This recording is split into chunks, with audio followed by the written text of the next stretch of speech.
सर्दी की एक ठंडी शाम थी। बारिश हल्की हल्की हो रही थी और खिड़की के शीशों पर पानी की बूंदें ढलान पर लुढ़कती जा रही थीं। सुरेश अपने कमरे के कोने में रखी आरामदायक कुर्सी पर बैठा था, हाथ में कॉफ़ी का मग और सामने खुली हुई किताब think like a rocket scientist by Ozan Varol. Suresh को किताबें पढ़ने का बहुत शौक था, पर यह किताब कुछ अलग लग रही थी।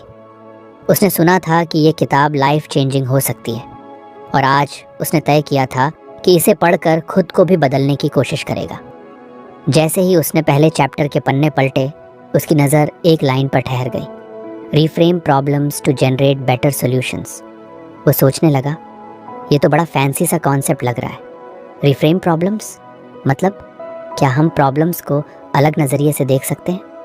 उसकी क्यूरियोसिटी बढ़ने लगी।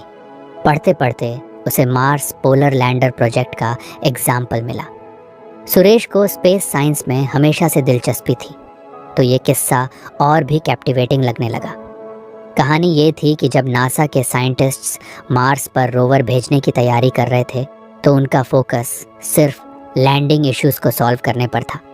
लेकिन फिर किसी ने सवाल उठाया, why not send 2 rovers instead of 1? ये सवाल सुनकर पूरी टीम का पर्सपेक्टिव बदल गया। Instead of solving one problem, they found a better way all together. ये पढ़ते ही सुरेश के दिमाग में हलचल सी मच गई। यार, हम अपनी ज़िंदगी में कभी ऐसे सोचते ही नहीं, उसने बड़बड़ाया। वो अक्सर अपनी दिक्कतों को एक ही एंगल से देखता था। शायद मुझे भी अपने प्रॉब्लम्स को रिफ्रेम करना चाहिए, उसने सोचा। कॉफ़ी की चुस्की लेते हुए सुरेश ने अपनी लाइफ के पुराने इश्यूज़ को याद करना शुरू किया। कुछ साल पहले उसने अपनी पहली जॉब में एक बड़ा प्रोजेक्ट लीड किया था। उसे याद आया कि टीम में हर कोई डेटा एरर्स की वजह से परेशान था। वो खुद भी दिन रात बस उन एरर्स को फिक्स करने में लगा रहता था। लेकिन कभी उसने ये सवाल नहीं किया था कि क्या हम ये काम करने का तरीका ही बदल सकते हैं। अगर उसने तब ये सवाल किया होता तो शायद चीज़ें आसान हो जाती। अब उसका मन बेचैन हो गया। उसने किताब बंद की और डायरी निकाली। सुरेश की आदत थी कि जब भी कोई नई चीज़ समझ में आती, वो उसे लिख लेता। उसने लिखा, What if instead of fixing my problems, I change the way I approach them? इस सवाल को लिखते ही उसे लगा जैसे उसके दिमाग के कोने कोने में लाइट जल गई हो। अगले दिन सुरेश ऑफिस गया। काम का यूजुअल प्रेशर था और एक नया टास्क उसके सामने रखा गया, एक क्लाइंट प्रेजेंटेशन जो अगले हफ्ते डिलीवर करनी थी। उसकी टीम काफ़ी स्ट्रेस थी क्योंकि डेटा एनालिसिस में कई गैप्स थे। वो देख सकता था कि सबका ध्यान इन गैप्स को भरने में लगा हुआ है। सुरेश ने अचानक कहा, guys, let's take a step back. उसकी टीम ने कन्फ्यूजन से उसकी ओर देखा। उसने अपनी किताब का एग्जाम्पल उन्हें समझाया और पूछा, what if we change the way we are looking at this? Instead of just fixing the data gaps, can we think of a way to simplify the presentation itself so that these gaps don't even matter? पूरी team के लिए ये एक नया angle था। पहले तो सब थोड़े हेजिटेंट थे, पर फिर ब्रेनस्टॉर्मिंग शुरू हो गई। आधे घंटे बाद उनके पास एक ऐसा अप्रोच था जिससे प्रेजेंटेशन सिंपल और इम्पैक्टफुल बन गई और डेटा गैप्स भी इररेलेवेंट हो गए। उस दिन के बाद सुरेश के सोचने का तरीका धीरे धीरे बदलने लगा। अब जब भी कोई प्रॉब्लम आती, वो पहले उसे रीफ्रेम करने की कोशिश करता। एक दिन वो सोच रहा था, क्या मेरी पर्सनल लाइफ में भी ये काम कर सकता है? सुरेश की लाइफ में एक बड़ी दिक्कत थी। उसके पापा से उसकी बात कम होती थी। उनके बीच कम्युनिकेशन गैप था। कई बार कोशिश की थी, पर बात बढ़ने की बजाय ख़त्म हो जाती थी। अब उसे लगा शायद वो गलत प्रॉब्लम सॉल्व करने की कोशिश कर रहा था। उसने खुद से सवाल किया, instead of focusing on why we don't talk much, what if I ask how can I create moments where we naturally connect? उसने अगले वीकेंड प्लान बनाया। वो अपने पापा के साथ उनके फेवरेट पार्क में गया, जहाँ वो अक्सर सुबह वॉक पर जाते थे। वहाँ उसने पापा से उनकी बचपन की यादों के बारे में पूछा। पापा पहले कुछ सरप्राइज्ड हुए, फिर धीरे धीरे बातें करने लगे। कुछ ही देर में दोनों के बीच एक सहज बातचीत शुरू हो गई। सुरेश को पहली बार ऐसा लगा कि उसने सही सवाल पूछा था। वापस घर आकर उसने किताब के अगले चैप्टर की तरफ देखा, पर पहले लेसन ने जैसे उसकी पूरी सोच बदल दी थी। वो जानता था कि ये सिर्फ शुरुआत थी, आगे की जर्नी अभी बाकी थी। कहानी यहाँ ख़त्म नहीं होती। सुरेश की ज़िंदगी में अभी और ट्विस्ट्स और टर्न्स आने वाले थे और हर मोड़ पर उसे इस किताब से कुछ नया सीखने को मिलता। शायद वो खुद भी एक दिन ऐसा इंसान बन जाए जो दूसरों को उनकी प्रॉब्लम्स को रीफ्रेम करने में मदद करे। लेकिन अभी के लिए ये उसकी पर्सनल ट्रांसफॉर्मेशन की शुरुआत थी। सुरेश की ज़िंदगी धीरे धीरे बदल रही थी। रिफ्रेम प्रॉब्लम्स का लेसन अब उसकी हर सोच में झलकने लगा था। हर बार जब कोई मुश्किल आती वो खुद से यही पूछता, is this the right question to solve? उसकी सोचने की ये नई आदत धीरे धीरे ऑफिस, घर और यहाँ तक कि दोस्तों के साथ भी दिखने लगी थी। एक शाम जब वो अपनी वही किताब think like a rocket scientist लेकर बैठा, उसने अगले लेसन की तरफ बढ़ने का फैसला किया। लेसन का नाम था यूटिलाइज फर्स्ट प्रिंसिपल्स थिंकिंग। ये टाइटल पढ़कर ही उसकी क्यूरियोसिटी बढ़ गई। पढ़ते हुए उसे समझ में आया कि फर्स्ट प्रिंसिपल्स थिंकिंग का मतलब है कि किसी भी कॉम्प्लेक्स प्रॉब्लम को उसकी सबसे बेसिक फंडामेंटल लेवल तक तोड़कर देखो, यानी असम्पशंस और पुराने तरीकों को चैलेंज करो और प्रॉब्लम को ग्राउंड अप सॉल्व करो। इलॉन मस्क का एग्जाम्पल उसे तुरंत याद हो गया। मस्क ने सोचा था कि अगर रॉकेट्स बनाने के लिए रॉ मटेरियल्स सीधा खरीदे जाएं तो पूरी लागत ड्रामेटिकली कम हो सकती है। ये सोच कम्प्लीटली रेवोल्यूशनरी थी क्योंकि बाकी लोग बस उसी तरीके को रिफाइन कर रहे थे जो पहले से इस्तेमाल हो रहा था। सुरेश को लगा कि ये लेसन उससे डायरेक्टली बात कर रहा है। हमेशा दूसरों के रास्ते पर चलने से बेहतर है कि कभी खुद नए रास्ते बनाओ, उसने मन ही मन कहा। लेकिन फिर उसे एक सवाल चुभा, क्या मैं अपनी लाइफ में कभी फर्स्ट प्रिंसिपल्स थिंकिंग अपनाता हूँ? उसने किताब बंद की और सोचा, चलो आज कुछ अलग करते हैं। वो अपनी डायरी लेकर बैठ गया और एक प्रॉब्लम लिखी जो उसे महीनों से परेशान कर रही थी। वो ऑफिस में अपने छोटे स्टार्टअप प्रोजेक्ट पर काम कर रहा था जो किसी भी तरह प्रॉफिटेबल नहीं हो पा रहा था। प्रोजेक्ट बंद होने के कगार पर था और हर कोई कह रहा था कि मार्केटिंग बजट बढ़ा दो या नए क्लाइंट्स टारगेट करो, लेकिन ये सब मेथड्स उसे काम के नहीं लग रहे थे। डायरी में उसने लिखा, why is this project not profitable? फिर उसने इस सवाल को ब्रेक करना शुरू किया।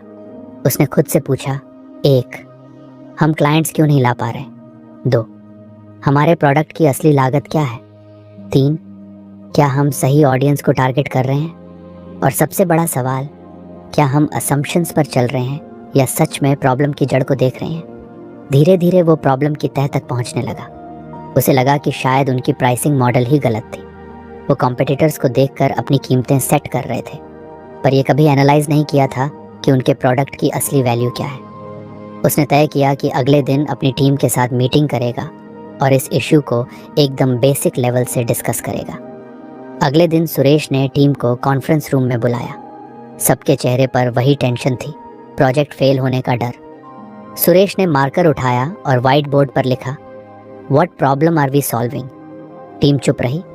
फिर एक जूनियर ने कहा, हम तो बस क्लाइंट्स ढूंढ रहे हैं, बस यही प्रॉब्लम है।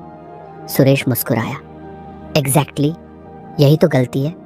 हम सोच ही नहीं रहे कि हमारा प्रोडक्ट किस प्रॉब्लम को सॉल्व कर रहा है। अगर ये समझ आ जाए तो शायद हम सही क्लाइंट्स तक पहुंच पाएंगे। फिर उसने टीम को इलॉन मस्क का एग्जाम्पल सुनाया। मस्क ने रॉकेट्स की लागत कम करने के लिए अस्यूम करना बंद किया और हर चीज़ को ग्राउंड लेवल से देखा। अगर हम भी अपने प्रोजेक्ट को ऐसे ही एनालाइज करें तो शायद हमें समझ में आए कि हम कहाँ गलती कर रहे हैं। इसके बाद ब्रेनस्टॉर्मिंग शुरू हुई। टीम ने पहली बार असम्पशंस को क्वेश्चन करना शुरू किया। क्या हमारी टारगेट ऑडियंस सही है? क्या प्रोडक्ट की फीचर्स लोगों की ज़रूरतों से मैच करती हैं? और सबसे अहम सवाल, क्या प्रोडक्ट में कुछ ऐसा है जो मार्केट में पहले से मौजूद चीज़ों से अलग हो? 3 घंटे की इंटेंस डिस्कशन के बाद टीम ने महसूस किया कि उनका प्रोडक्ट सिर्फ फीचर्स पर फोकस कर रहा था, वैल्यू पर नहीं। उन्होंने डिसाइड किया कि उन्हें अपने प्रोडक्ट को सिंप्लीफाई करना होगा और ऐसी चीज़ पर फोकस करना होगा जो क्लाइंट्स की सबसे बड़ी प्रॉब्लम सॉल्व करे। सुरेश उस दिन बहुत हल्का महसूस कर रहा था। उसे लगा कि उसने सिर्फ प्रोजेक्ट को नहीं बल्कि अपनी थिंकिंग को एक नई दिशा दी है। उस शाम घर लौटकर उसने अपनी लाइफ के दूसरे पहलुओं पर भी फर्स्ट प्रिंसिपल्स थिंकिंग अप्लाई करने का सोचा। वो अपनी पर्सनल सेविंग्स को लेकर हमेशा परेशान रहता था। उसे लगता था कि पैसे कभी भी इनफ नहीं होते, पर उसने इस बार खुद से पूछा, why do I need to save? How much do I actually need? Am I saving or just following what everyone else does? धीरे धीरे उसने समझा कि उसकी सेविंग स्ट्रैटेजी दूसरों की कॉपीड थी। उसने अपनी प्रायोरिटीज़ और गोल्स को रीडिफाइन किया। वो अब सिर्फ एक जनरलाइज्ड प्लान पर नहीं, बल्कि अपनी ज़रूरतों और एस्पिरेशंस के हिसाब से काम कर रहा था। अगले कुछ हफ्तों में सुरेश ने हर छोटे बड़े प्रॉब्लम को इसी तरीके से देखना शुरू किया। चाहे वो दोस्तों के साथ मिसअंडरस्टैंडिंग्स हों, ऑफिस के छोटे टास्क्स या घर के खर्चे, हर जगह उसने खुद से वही सवाल पूछे। What are the fundamentals here? Am I assuming too much? लेकिन असली टेस्ट तब आया जब एक दिन सुरेश के पास उसकी कंपनी के सीईओ का कॉल आया। सीईओ ने बताया कि एक बड़ा प्रोजेक्ट जो उनकी कंपनी की रेपुटेशन के लिए बहुत अहम था, क्लाइंट की डिमांड्स की वजह से रुक गया है। वो चाहते थे कि सुरेश इस प्रोजेक्ट को दोबारा शुरू करने का तरीका निकाले। सुरेश ने पहले कुछ प्रेशर महसूस किया, लेकिन फिर उसने उसी फर्स्ट प्रिंसिपल्स थिंकिंग को अप्लाई करने का सोचा। उसने सबसे पहले पूरे प्रोजेक्ट को समझा। What is the core problem here? What does the client actually need? Are we focusing on unnecessary features? 2 दिन तक डेटा और क्लाइंट फीडबैक एनालाइज करने के बाद सुरेश ने एक नया प्लान बनाया। उसने प्रोजेक्ट को सिंप्लीफाई किया और ऐसी फीचर्स पर फोकस किया जो क्लाइंट के लिए सबसे ज़्यादा इम्पॉर्टेंट थी। सीईओ और क्लाइंट दोनों ने उसकी स्ट्रैटेजी को अप्रूव किया। उस रात जब सुरेश अपनी बैल्कनी में बैठा,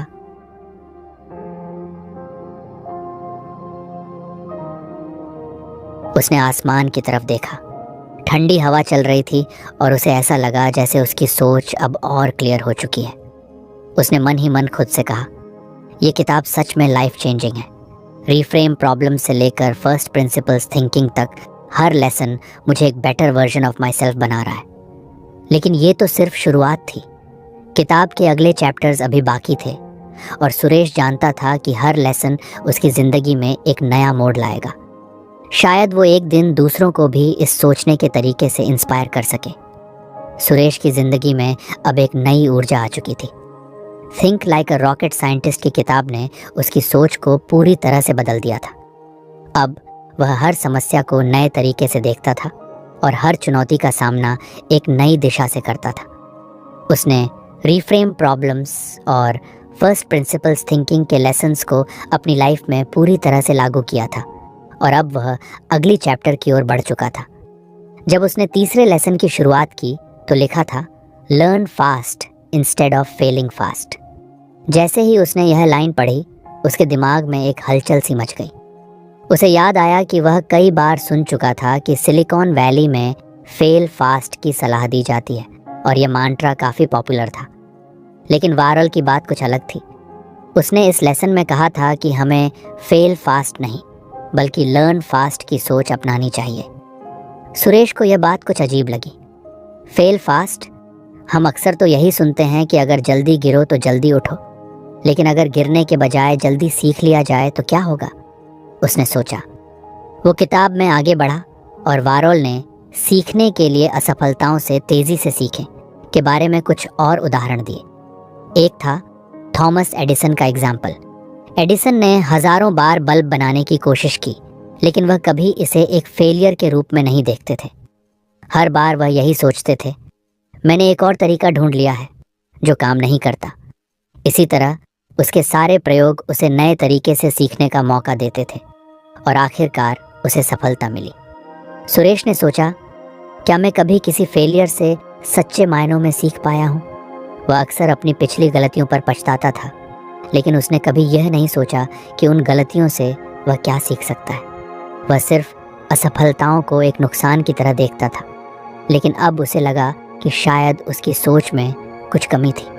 उस दिन शाम को जब वह ऑफिस से घर लौट रहा था, उसने खुद से सवाल किया, अगर मैंने अपनी सारी विफलताओं को सिर्फ एक लर्निंग एक्सपीरियंस की तरह लिया होता तो शायद मैं आज और कहीं आगे होता। उसने सोचा कि क्या होगा अगर वह अब से अपनी हर गलती को एक सीखने के मौके के रूप में देखे और उस पर तुरंत काम करे। अगले दिन सुरेश ने एक नई रणनीति बनाई। अब जब भी वह किसी प्रोजेक्ट पर काम करता तो उसने तय किया कि वह पहले से ज़्यादा फोकस्ड रहेगा और हर छोटी सी गलती पर जल्दी ध्यान देगा। वह जानता था कि गलती होने पर उसे निराश होने के बजाय उसे सीखने का एक मौका समझना होगा। ये नया दृष्टिकोण उसे उसी दिन काम में दिखाई देने लगा। 1 महीने पहले ही उसने एक बड़े क्लाइंट के लिए एक मार्केटिंग कैंपेन शुरू किया था। अभियान की शुरुआत काफ़ी धीमी थी और टीम को लगता था कि शायद कुछ गलत हुआ है। लेकिन इस बार सुरेश ने वही पुरानी सोच छोड़ दी और पूरी स्थिति को नए तरीके से देखा। क्या हम कुछ और सीख सकते हैं यहाँ से? उसने टीम से पूछा। टीम कुछ चौंकी, लेकिन फिर उन्होंने अपनी योजना को फिर से देखने का फैसला किया। उन्होंने पाया कि उन्होंने सही ऑडियंस को नहीं टारगेट किया था और उनका मार्केटिंग मैसेज भी सही तरीके से कम्युनिकेट नहीं हो पा रहा था। सुरेश ने सबको समझाया, यह असफलता नहीं है, ये एक वैल्यूएबल सीख है। हम इसे एक स्टेपिंग स्टोन की तरह देख सकते हैं जिससे हम आगे बढ़ सकते हैं। इस माइंडसेट ने टीम के मूड को पूरी तरह से बदल दिया। अगले महीने के अंत तक उन्होंने कैंपेन में बदलाव किए और इसे फिर से रन किया, जो अब पहले से कहीं अधिक प्रभावशाली साबित हुआ।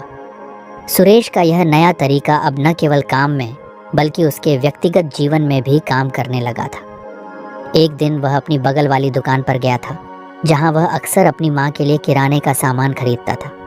उस दिन उसे एक नई शॉपिंग लिस्ट बनाने में दिक्कत हो रही थी।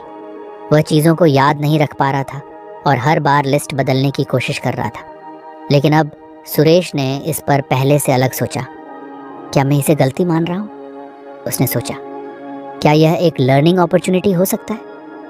उसने अगले कुछ मिनटों में अपनी पुरानी लिस्ट को सुधारते हुए एक नई, अधिक ऑर्गेनाइज्ड लिस्ट बनाई। पहले की तरह उसे निराश होने का कोई कारण नहीं था, बल्कि अब वह छोटी सी गलती से सीखकर एक बेहतर तरीके से शॉपिंग कर पाया। सुरेश के लिए यह समझना और भी महत्वपूर्ण हो गया था कि असफलताओं को जितना कम समय में स्वीकार करके उनसे सीखने की आदत डालेंगे, उतना ही वह जल्दी आगे बढ़ेगा। कुछ हफ्तों बाद सुरेश को एक नया चैलेंज मिला। कंपनी के सीईओ ने उसे एक नया प्रोडक्ट लॉन्च करने के लिए जिम्मेदारी दी थी। हालांकि इस बार पूरी टीम कुछ डर रही थी, क्योंकि पहले के कई प्रोडक्ट्स लॉन्च असफल हो चुके थे। सुरेश ने तय किया कि इस बार वह पुराने तरीकों से नहीं चलेगा। मैं इस बार पूरी टीम को समझाऊंगा कि असफलता से डरने के बजाय हमें सीखने की प्रक्रिया को एम्ब्रेस करना चाहिए, उसने मन में सोचा। उसने सीईओ के साथ पहले मीटिंग में यह कहा, हम इस बार अलग तरीके से काम करेंगे। हम खुद को फेल करने के लिए नहीं बल्कि लर्निंग करने के लिए तैयार करेंगे। सीईओ ने उसकी बात मानी और वह सुरेश ने पूरे टीम को पहले ही दिन से यह समझाया कि हर विफलता को एक सीखने का अवसर माना जाएगा। शुरुआत में कई मुश्किलें आईं, लेकिन टीम ने हर बार उनसे सीखने की कोशिश की। हर चुनौती से वे कुछ नया सीखते गए। टीम का आत्मविश्वास अब पहले से कहीं ज़्यादा था। आखिरकार जब प्रोडक्ट लॉन्च हुआ तो वह पहले से कहीं ज़्यादा सफल था।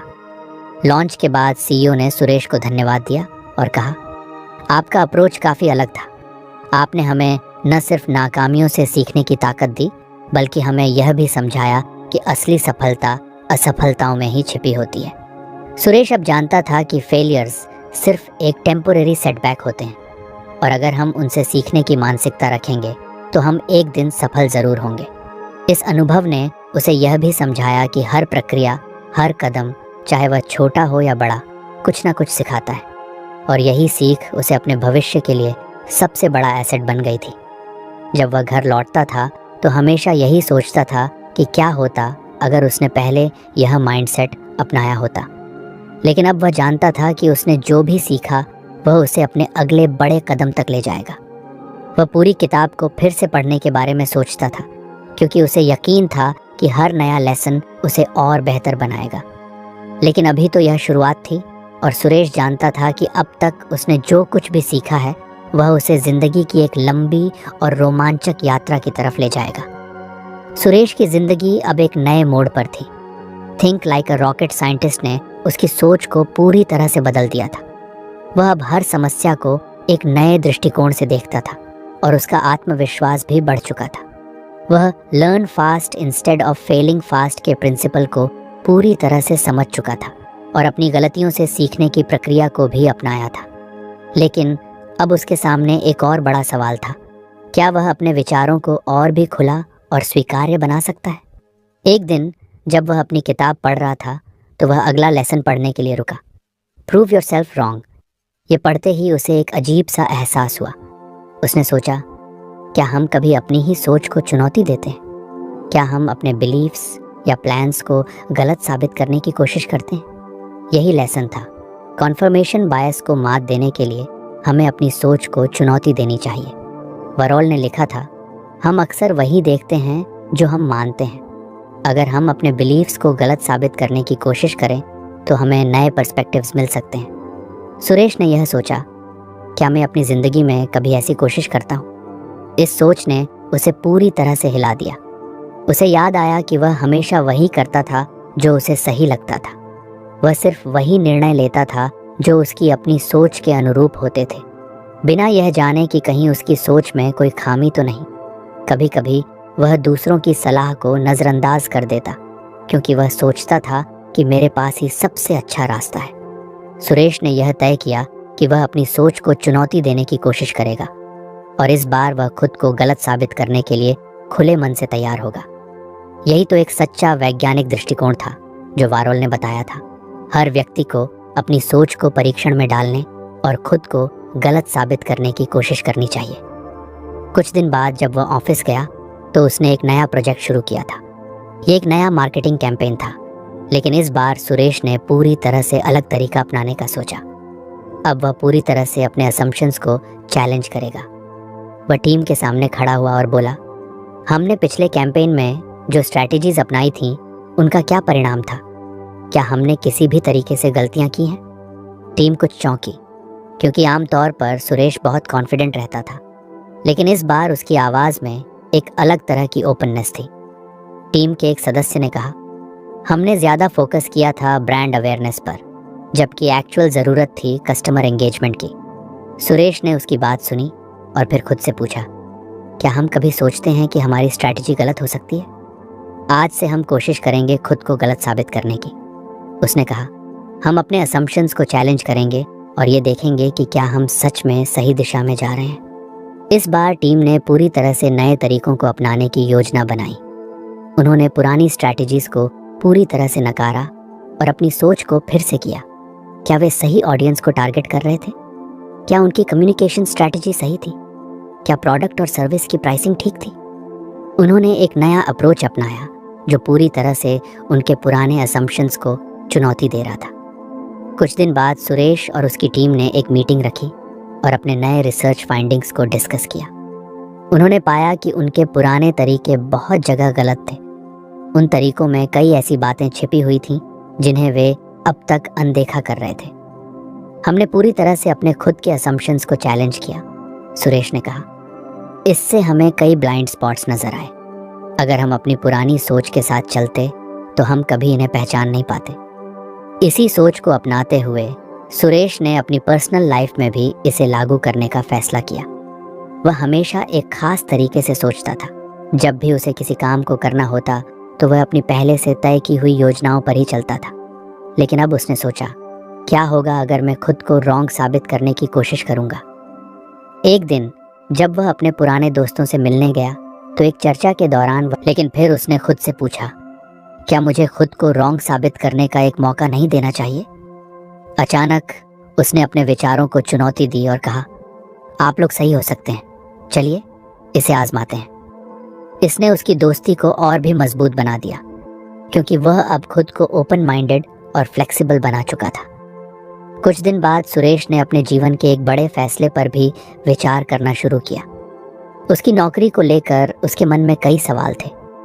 उसने यह सोचने की कोशिश की कि क्या वह सही कर रहा था या उसकी वर्तमान स्थिति में कोई बदलाव लाने की आवश्यकता है। क्या मैं इस नौकरी से संतुष्ट हूँ? उसने खुद से पूछा। क्या मुझे इस काम से पूरी तरह से खुशियाँ मिल रही हैं? फिर उसने सोचा, क्या मुझे अपनी स्थिति को चुनौती देनी चाहिए? वह पहले यही सोचता था कि नौकरी बदलना एक जोखिम होगा, लेकिन अब उसे लगा कि शायद यही एक बड़ा अवसर हो सकता है। उसने महसूस किया कि खुद को रॉन्ग साबित करने की कोशिश ने उसे अपने भविष्य को लेकर एक नई दिशा दी थी। वह अब खुद को उसी पुरानी सोच से बाहर लाकर अपने फैसलों को और ओपन माइंडेड तरीके से देखता था। उसे यह महसूस हुआ कि जब तक आप खुद को गलत साबित करने की कोशिश नहीं करते, तब तक आप नई संभावनाओं को पहचानने में सक्षम नहीं हो पाते। सुरेश अब हर दिन अपने पुराने विचारों को चुनौती देने की कोशिश करता था। चाहे वह किसी छोटे से निर्णय का मामला हो या फिर एक बड़े प्रोजेक्ट का, वह अब हर बार खुद से यह सवाल करता था, क्या मैं सही सोच रहा हूँ या मुझे अपनी सोच को बदलने की आवश्यकता है। इस नए दृष्टिकोण ने उसकी लाइफ को पूरी तरह से बदल दिया। वह अब अपने फैसलों को और अधिक ओपन माइंडेड तरीके से लेता था और यही बदलाव उसे जिंदगी के हर पहलू में स्पष्टता और सही दिशा देने में मदद कर रहा था। अंत में सुरेश ने महसूस किया कि सही तरीके से सोचना और अपने बिलीव्स को चैलेंज करना न सिर्फ प्रोफेशनल लाइफ में बल्कि पर्सनल लाइफ में भी बहुत ज़रूरी है। ये माइंडसेट उसे और भी बेहतर इंसान बना रहा था, जो हर दिन खुद को गलत साबित करने की कोशिश करता था ताकि वह अपनी सोच को और बेहतर बना सके। जैसे जैसे सुरेश इस जर्नी में आगे बढ़ रहा था, उसे यह समझ में आया कि जीवन में कभी भी कंप्लेसेंसी को जगह नहीं मिलनी चाहिए। अगर आप खुद को गलत साबित करने की कोशिश नहीं करते तो आप कभी नई दिशा में नहीं बढ़ सकते, और यही लेसन उसे जीवन भर के लिए गाइड करेगा।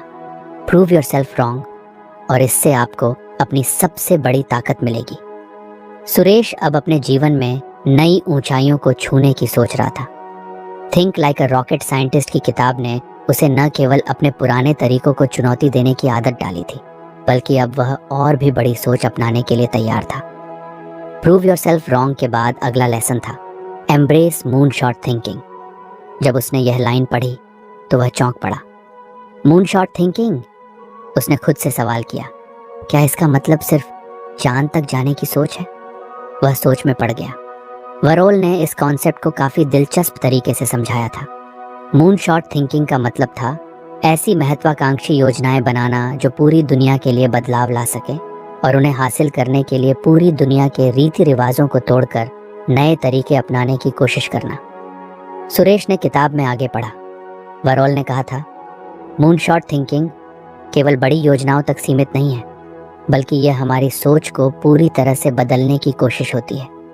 ये उस मानसिकता को अपनाना होता है जो असंभव को संभव बना सके। सुरेश की आंखें चमक उठीं।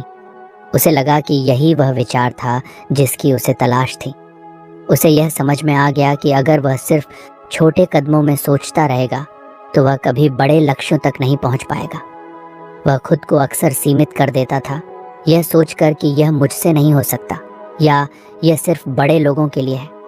लेकिन अब उसने सोचा कि अगर उसे कोई बड़ा बदलाव लाना है तो उसे खुद को इन सीमाओं से बाहर निकलने के लिए तैयार करना होगा। वह खुद से कहने लगा, अगर चांद तक जाने का सपना देखा जा सकता है तो मैं क्यों नहीं अपनी दुनिया में कुछ बड़ा कर सकता हूँ। सुरेश ने अपने पुराने गोल्स पर ध्यान दिया।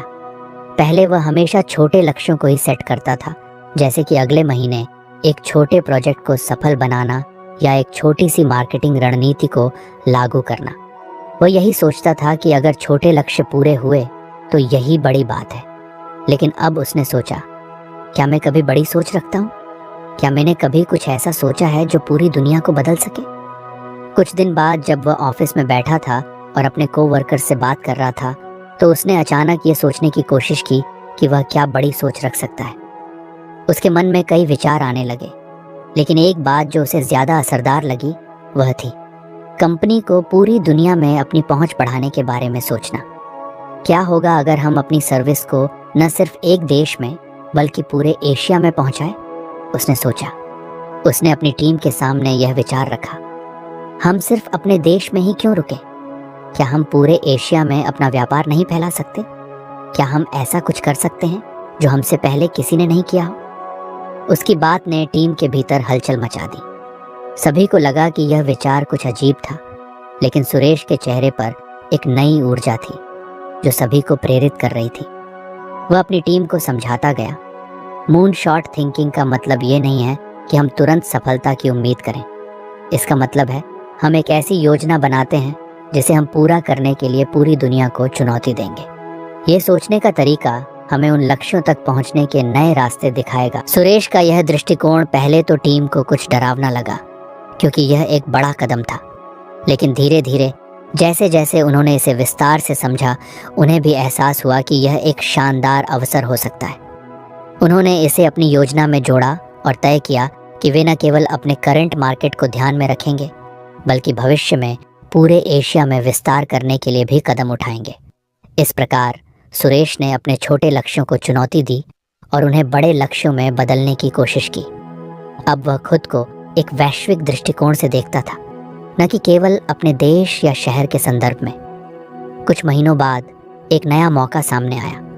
एक बड़ा इंटरनेशनल बिजनेस अपॉर्चुनिटी आया जो सुरेश और उसकी टीम के लिए बिल्कुल नई दिशा में था। लेकिन यह चुनौती इतनी बड़ी थी कि सभी को डर था कि शायद वे इसे नहीं कर पाएंगे। सुरेश ने इस अवसर को देखा और उसने सोचा, क्या मैं खुद को चुनौती दे सकता हूँ? क्या हम इसे पूरा करने के लिए नया तरीका अपना सकते हैं? इस बार उसने टीम से कहा, हम इस चुनौती को ऐसे नहीं देख सकते। हमें इसे एक मून शॉट अपॉर्चुनिटी के रूप में देखना होगा। हम इसे नहीं छोड़ सकते। हम इसे पूरा करके ही दम लेंगे। उसकी बातें सुनकर टीम को लगा कि शायद ये सबसे बड़ा मौका हो सकता है।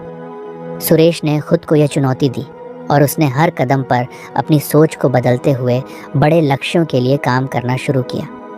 वह पहले से ज़्यादा ओपन माइंडेड और इनोवेटिव तरीके से काम करने लगा। उसकी टीम भी अब उसी मानसिकता को अपनाने लगी थी। सुरेश ने महसूस किया कि मून शॉट थिंकिंग केवल कुछ बड़ा करने के बारे में नहीं था, बल्कि यह हमारी सोच को ऐसी दिशा में ले जाता था जहां हम सिर्फ सफलता ही नहीं बल्कि अपने खुद के विकास को भी देखते थे। इस सोच से डर और असुरक्षा को पार किया जा सकता था, क्योंकि यह हमें असंभव को संभव बनाने के लिए प्रेरित करता था। एक दिन जब सुरेश अपने ऑफिस के बाहर खड़ा था और आकाश की ओर देख रहा था, तो उसे महसूस हुआ कि इस विचार से उसकी पूरी जिंदगी बदल गई थी। जो चीज़ मुझे पहले असंभव लगती थी वही अब मेरे लिए सबसे बड़ी चुनौती बन चुकी थी, उसने सोचा। वह अब अपने हर कदम को चुनौती देता था। उसने अपनी सोच को सीमित करना बंद कर दिया था और अब वह यह मानने लगा था कि किसी भी चुनौती को स्वीकार करके उसे बड़े तरीके से करने का तरीका अपना सकता है। वह जानता था कि मून शॉट थिंकिंग ही वह विचार था जिसने उसे अपनी दुनिया को पूरी तरह से बदलने का रास्ता दिखाया था। अब उसे विश्वास था कि किसी भी लक्ष्य को पूरा करने के लिए सिर्फ कड़ी मेहनत और सही दिशा की ज़रूरत नहीं है, बल्कि सबसे ज़रूरी चीज़ है विजन।